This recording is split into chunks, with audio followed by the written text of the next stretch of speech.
I'll tell you how I'd like to start. For anybody who is interested in my work, I think my path is a good way to start, particularly for anyone who is also looking to do this work as you are as a growing hypnotist. And I, in no way ever, as I got into hypnosis, thought, boy, I'm going to heal cancer with hypnosis.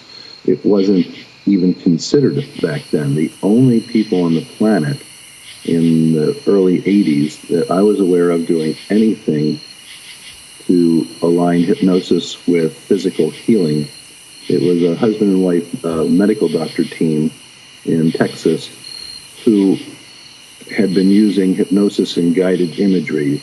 The video game of the day was Pac-Man, and they were having the cancer patients imagine little Pac-Men running around their body, eating up the cancer cells. And other than that one guided imagery technique being used by this husband-wife team, both MDs, I have never found anybody who is, or in that time, aware of anyone trying to use hypnosis to heal cancer. So when I got into it for sales improvement. I was a salesman doing straight commission sales, and someone suggested that hypnosis could help for sales improvement, and I took a couple sessions myself, and my sales figures went through the roof. I was outselling everybody else in the company and did that for a number of consecutive months. And the company made a new position of regional sales trainer, put me in that position, and said basically teach them to do what you do. And I just basically said, I went to a hypnotist. I don't know how to apply what happened there to the staff. I knew the bosses wouldn't want to hear that.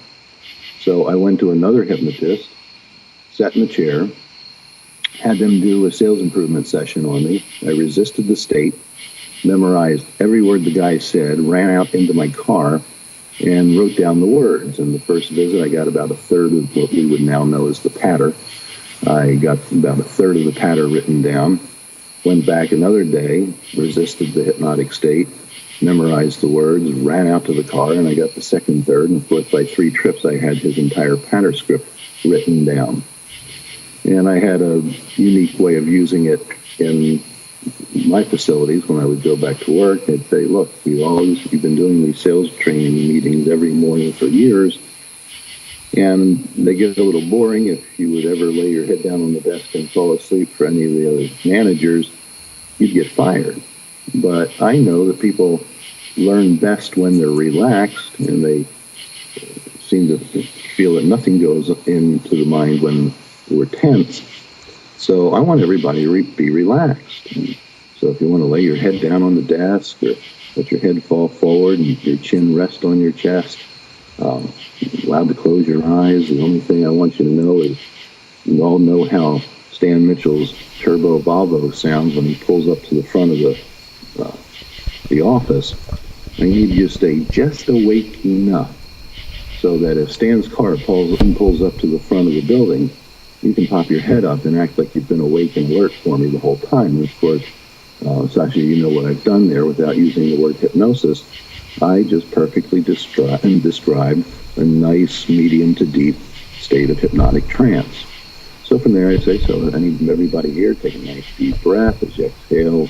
Let your eyes close down, let your head roll forward. If you want to let your chin rest on your chest or your head rest on the desk, take your choice. But just make sure you get yourself nice and relaxed. And with a little bit of deepening, everybody would be in a nice state of trance. And I would start rattling off a combination I had blended together, that hypnotist's sales patter along with the sales training that we would do traditionally in the company. And any facility that I walked into, the sales figures went through the roof. I left that company, went out on my own as a consultant, and started working with stockbrokers on the east coast of Florida. And as I started doing the sales improvement hypnosis with the salesman in Florida, I would get cards and letters from wives of the stockbrokers saying, my husband didn't tell you, but he's been viciously addicted to cocaine. It's ruined our marriage. It's cost us all our money. I think it's why his career's been doing so poorly.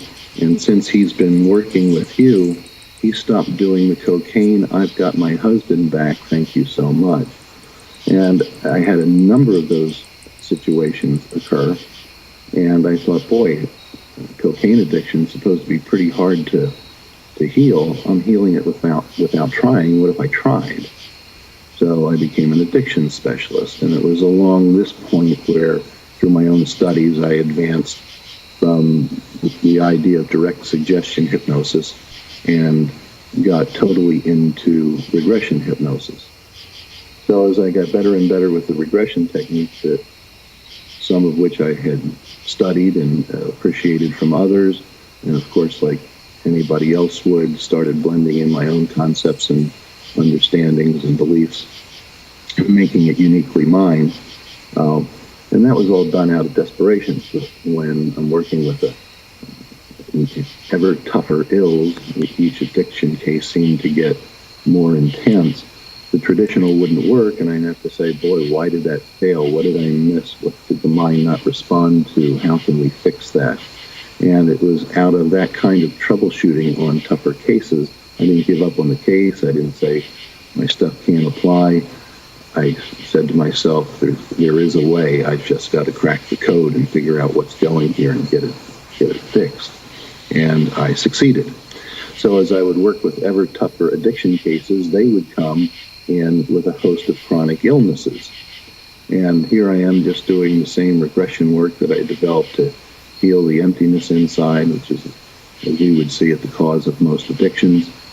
And as I was tearing out those mutilation programs and limitation programs and emptiness programs running within the people, all of a sudden the chronic illnesses went away.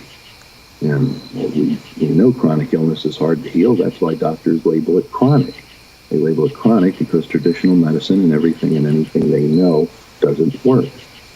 So here I am healing chronic illness now, and I drifted away from the addictions. I had a live radio show in Fort Lauderdale area that covered Dade, Broward, and Palm Beach counties. So my message was being blanketed over a lot of people, and they would hear my stories of healing these chronic ills, and folks who had more weird illnesses, things the doctors really didn't even know how to label, started showing up in my office. And again, when tradition wouldn't work, I wouldn't quit. I wouldn't say that hypnosis can't help. I'd say, I believe in this mind-body connection for everything. Hippocrates, the father of Western medicine, says the body's natural tendency is that toward health, which means that if there isn't an outside mutilating or limiting influence, the body should just run as we would all think of in a healthy state.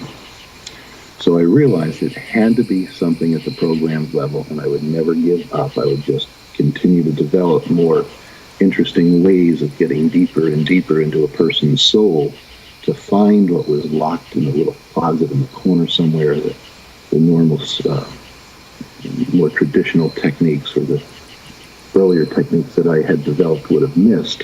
And I got better and better at finding those little nooks and crannies in the client's soul where these mutilating and limiting programs were hanging out. And at one point, I had a medical doctor, an MD, a surgeon, call me for pain management. He was diagnosed with leukemia. His white cell counts were way over 500,000. And I told him I don't do pain management. That's masking that further traps inside a person the things I know to dig out. But I'll tell you this, when I get into the belly of a person's soul and I dig out those trapped emotions and programs and repressed life experience, the pain goes away. So I won't do pain management, but I'll see if I can remove what's calling for the pain, what's causing the pain, if you're interested in that. And he was a very open gentleman, about 56 years old at the time. So I put him into the chair, got him into trance, amplified the feeling the thought-cause alignments that we know go with leukemia and cancer. Something inside you feels that you don't deserve to be on this planet Earth. I'm going to count from 1 to 5. That feeling grows more real than ever. So I amplified the feeling, then I regressed off of it. And as I asked his mind to take us back to the first scene, situation, event that has everything and anything to do with this feeling, he goes into the fetal position. He turns beet red. Fluids start pouring out of every orifice on his body. And this is a story I tell in the book. I got him years later to sign off on the story and let me tell the story publicly for the book. And with all this screaming and writhing around and all these fluids pouring out of his body at an amazing rate, it's hard to imagine how much fluid was coming out of the pores and the tear ducts and the sinuses and saliva, just fluid everywhere around his, from his shoulders up. And the regression eventually proved, or didn't prove, we got the proof, what we thought I had witnessed and he had experienced was that he had in regression not remembered but relived an attempted abortion. His mother was close to 80 years old, still alive. He calls his mother up, starts to explain what happened, asking her if there's ever a problem with her pregnancy when he was in her belly, and she starts crying hysterically. You can't know these things. No one has ever heard the story. No one knows what happened. And it turns out, and this is back in whatever years, 40s or something, abortion was not legal in America. And I guess the street fix for two youngsters having intercourse and then not wanting to get pregnant, they would take some kind of caustic kitchen cleanser that would fizz and shake up the bottle so as to create pressure, and then squirt the kitchen cleanser up the woman's vagina to kill the sperm. And this is what this woman and her boyfriend at the time, or that man of that night, whatever was happening, we never asked those details, but the two participants, this was how they tried to kill the sperm after they had had intercourse that night. And of course it didn't work. All it did was burn the eyes of the fetus, basically, and that is what this man relived in my chair in the very first session that we did together. And because he was a medical doctor, a surgeon with a lot of credentials, it was instant validity in it for my work. Nobody could, in the medical community, could discount the story as anecdotal, because here they have one of their own saying, it was me, I'm the guy who went through this, and within a week his white cell count had dropped down into the 4-digit range, like around 2,000, and we did a couple more sessions, and it was probably less than 6 weeks before his white cells were right back to normal range. And that is where, that's the fork in the road where I started working with cancer patients, because I had the radio show, and his story was there to be told. It touched a lot of hearts. The story rang true, and the explanations of families that will talk about abortion, for instance, but then never have the abortion, unknowing that the fetus is in that belly listening and feeling the emotions during those conversations. It started striking home to hundreds and hundreds of people, my listeners on that radio show. And all of a sudden I was getting swamped with cancer patients. And that is how my career path reached that point. I never in my life said, boy, I'll bet this hypnosis stuff can heal cancer. It was all an exploration. It only progressed as I would get so effective with one level of ills that the clients coming in would have a mixed bag of the ills I had proven to be able to heal, plus another set of ills of a more extreme and chronic nature. And I would just explain to them, I don't know if I can or not, but my mind model should hold solid for everything you're facing. And of course, I would go in and do the work, and everything would right itself, and the person would heal. So I never made the claim and then did the work. I did the work, got the results, and the reputation spread. That's how I got here. And I would inspire anybody who wants to do healing work in my tradition. I call it the answer cancer philosophies, using the answer cancer philosophies to do their healing or do their hypnosis. I just beg everyone, don't go thinking you're going to come out of the gate like as a rookie and go right into cancer healing. Start with smoking cessation. Become great at it. Take on tougher and tougher cases. Take on the cases where someone said, I've already been to a couple hypnotists. It doesn't work. They can't hypnotize me. Figure out how to get that job done when no one else can. And as you work on those tougher cases, then you'll get smokers that come in with depression, phobias. They're using the cigarettes as a mask or a diversionary tool. And then you can tackle those cases. And you don't quit tackling them until you get great at tackling them. And as you do, those cases will come with a layer of ills greater than what you were originally commissioned to heal. And you can walk the same path I walked, but it would scare me to death to think of somebody coming out of a couple-week training class with their eyes on cancer healing. They're going to get in trouble. They're going to get confused. They're going to misrepresent the work. And might they get lucky and heal one or two people? Sure, but you have to be able to do it with consistency, particularly if you're a layman, because you're actually dabbling in the realm of medicine. Cancer, by anyone else's declaration, is a medical issue.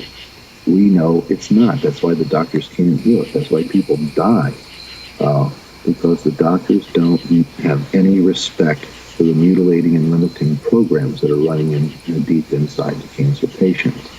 But it doesn't matter if we're right.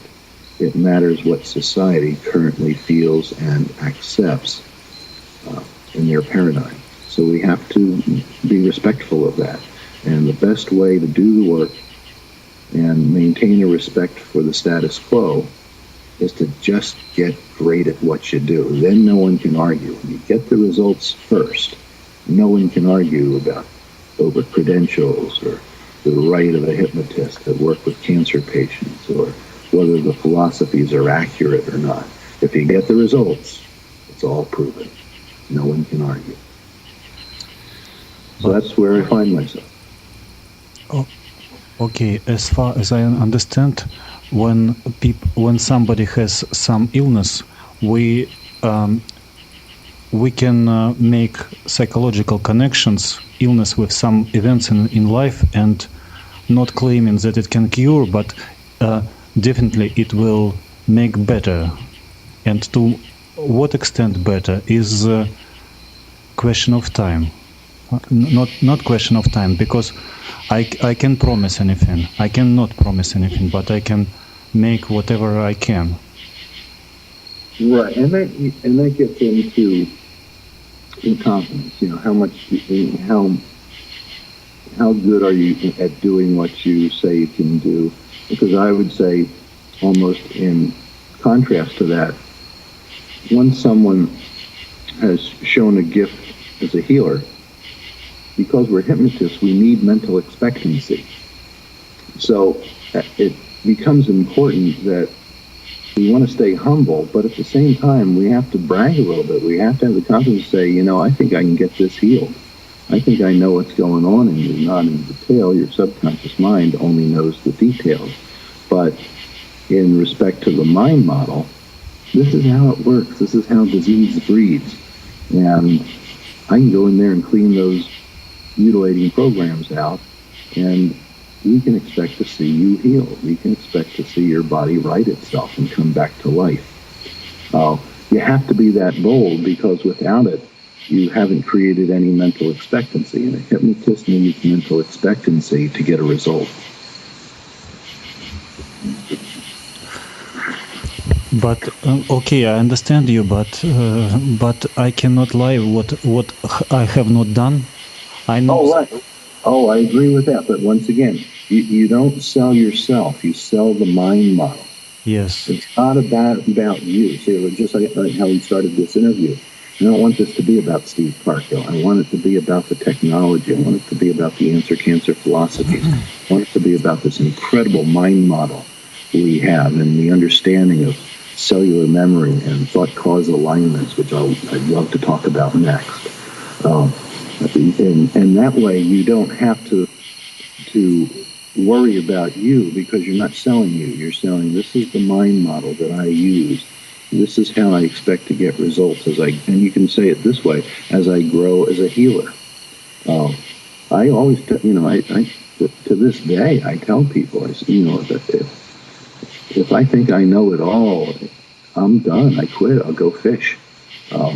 I'm still here because I'm still learning. I'm still growing as a healer, and your case is going to help me advance. So with all my credentials, I don't use all that experience of my past to fluff myself up in the client. I tell them that I'm the same beginner you are. I tell them that, and just like I just said it, your case is going to help me grow as a healer. We're going to get this job done no matter what it takes. Do I know the general philosophies behind your illness? Yes. Do I know anything about the specifics in you? No. That's your subconscious mind and God have those details. I've got the general mind model, and that's what we're going to apply here. So if you notice that, in that little spiel right there, it doesn't matter if you've been practicing 23 years like me, or I think it's more than that now, whatever 1983 is now, or if you've been practicing 27 days. That speech right there works just as well for either one of us. Yes, and when I'm doing this technique, I feel like how much it can be better, how many things it's possible to do better, and sometimes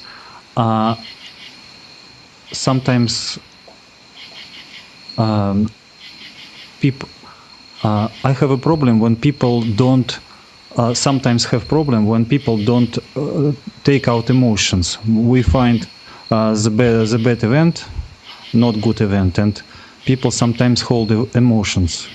Oh, sure. Well, that's the wrestling match. In my office, I call my work. I'll always say, when I talk about the regression of cause and what we're there to dig out, I use terms like that: dig out, shovel manure, exorcism.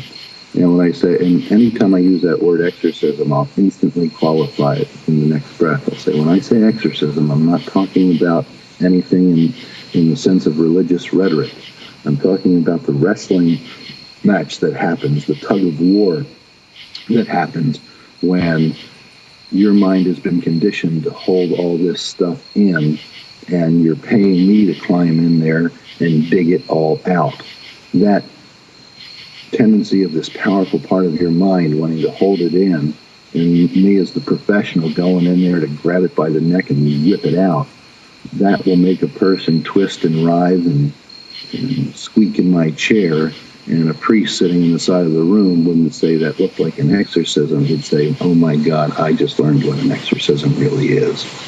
And I've always in my heart feel it's not, some kind of unattached soul that was from another person discarded or roaming around with a bad attitude and then jumping into another body. I've never seen any proof that any of that stuff exists. I wouldn't discount it, but I've never seen proof of it. I've seen some pretty weird stuff. But I have seen people vibrate, turn colors, squirt fluids, growl, eyes roll back, facial muscles contort, bodies twist and contort in ways that are absolutely what Hollywood depicts as an exorcism. And it's not some unincarnate soul rattling around in there. It's that wrestling match between me and those emotions as I try to dig them out and the subconscious mind tries to hold them in. And that's how hard you have to work to get the job done sometimes. If it was easy, everybody in their second week of hypnosis training could be running around healing cancer. When I do the last couple workshops I ever did to train students, I would look out at the very beginning of the workshop and I'd say, all of you people are here looking for technology. You want my techniques. You want my the hypnotic tools I use. You want to put them in your toolbox and take them home with you. You're not here for that. You are not here for technology. If you're going to learn what makes my stuff work, you're here to learn tenacity, never giving up, banging your head against the wall 1,000 times if that's what it takes to knock it down. I have less tools in my box, used tools. I have less used tools in my hypnotic toolbox than you beginners, than you intermediates, and a couple of you advanced that are here. You've got way more hypnotic tools. You go to all these workshops. If you come to mine, I know you're going to the others, and you're scarfing up all these tools that you put in your toolbox. I don't use 1/10 of those tools. But the ones I use to dig deep holes in people. And that's what you're here to learn. You're here to learn tenacity. Never give up. Keep chipping away. If the person doesn't emote, it's not because the emotion's not there. It's because you haven't found it yet. You haven't released it yet. You got it. And it's not tricky little NLP techniques that are going to fool a person into it. And if you try to reframe it or desensitize them, you're going to frickin' kill them. This has to be an exorcism. There's no way to further mask emotions and somehow heal the person. You have to dig them out through expression. And that takes work and sweat. And, that's my message to everybody. It's not technology, it's tenacity. You've got to keep digging away at it.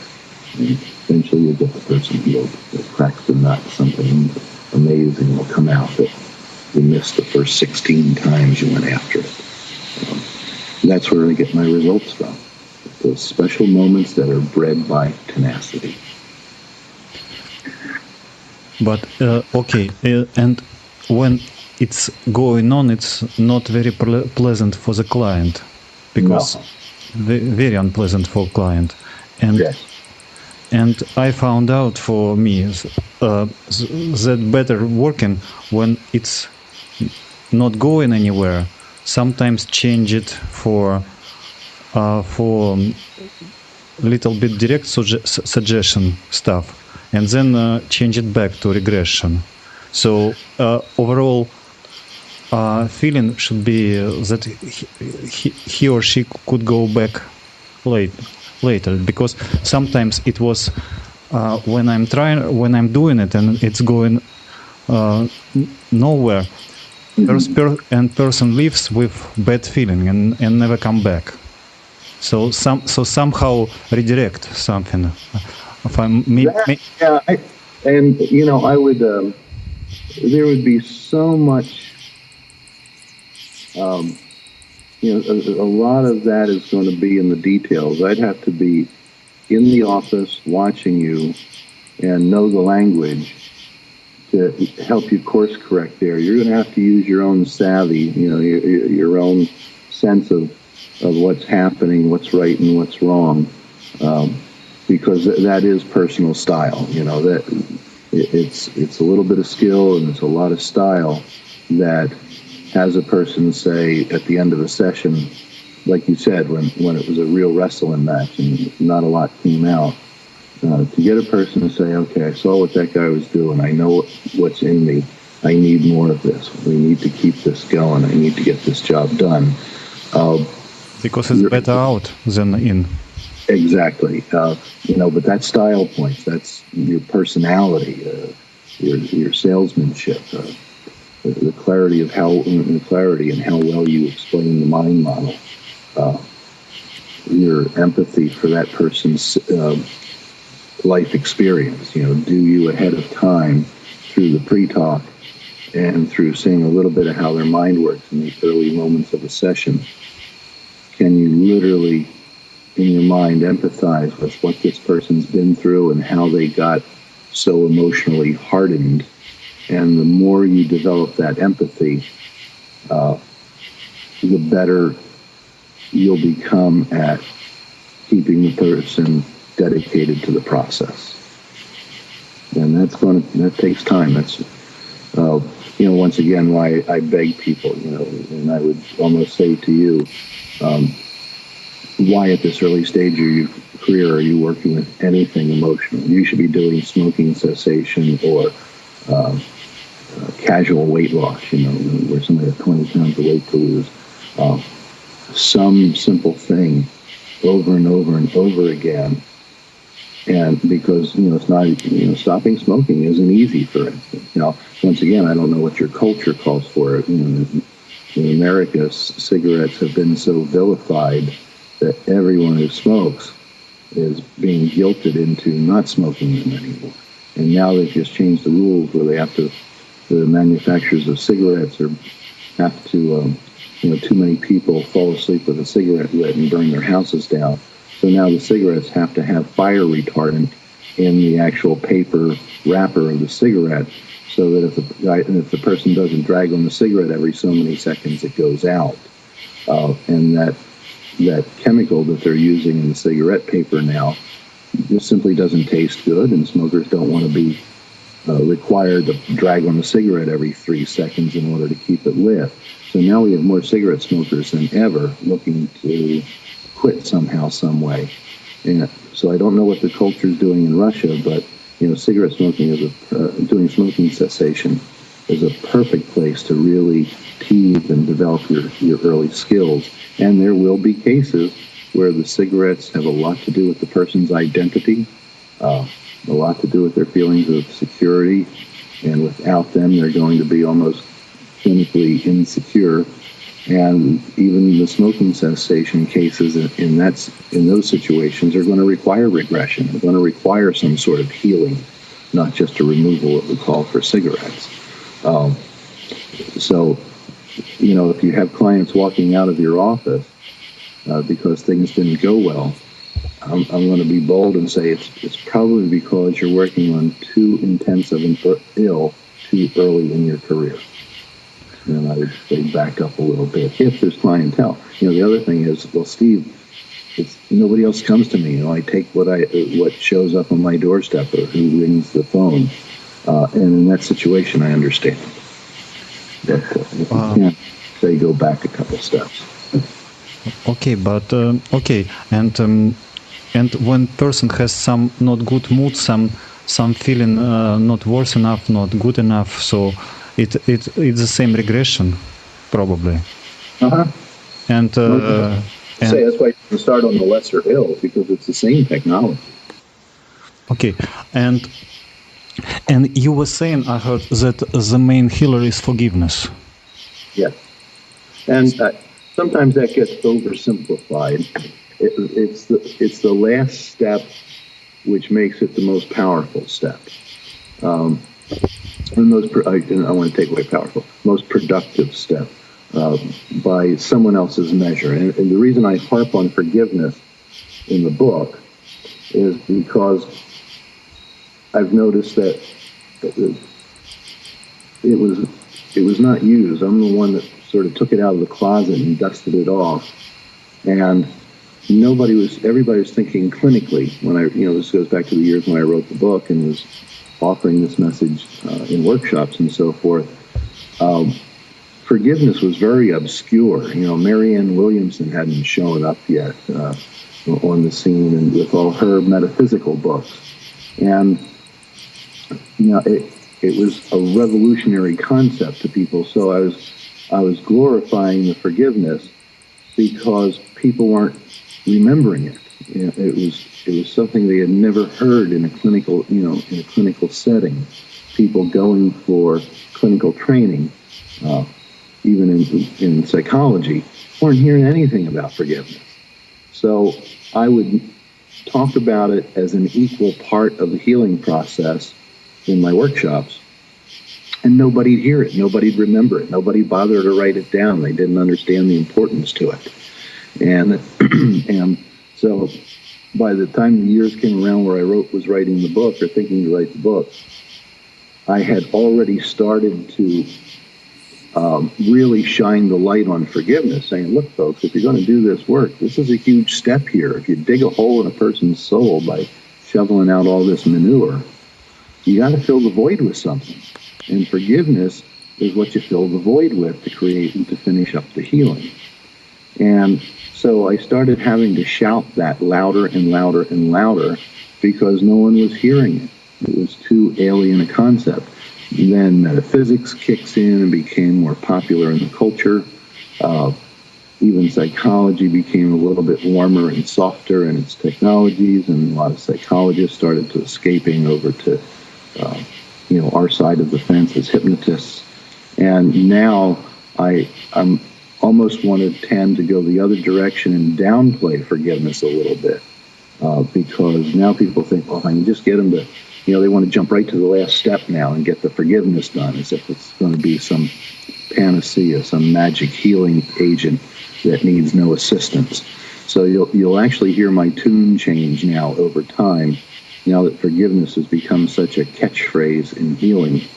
Now I go the other direction. I say, look, you got to understand that it's just one step. It's the beautiful final step in the process, but it's just one step.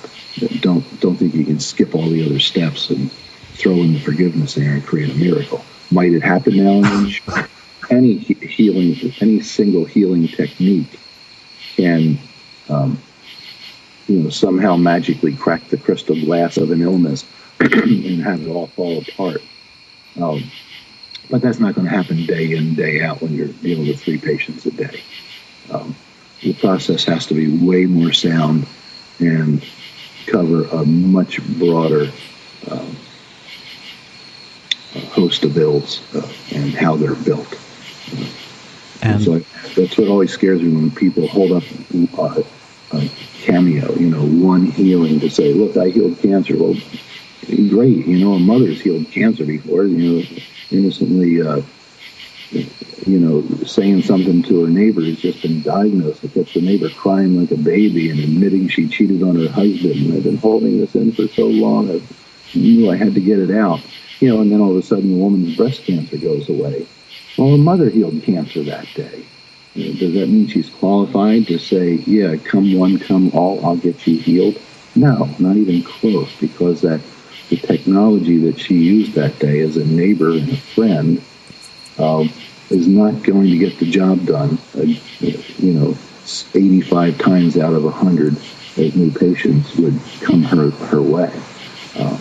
So I always cringe when healers, hold up as some cameo one healing and say, look at me, I healed cancer. No, you did it once. That doesn't mean you're qualified as a professional yet. And I always have to warn people of that, because it drives me nuts, and it happens a lot.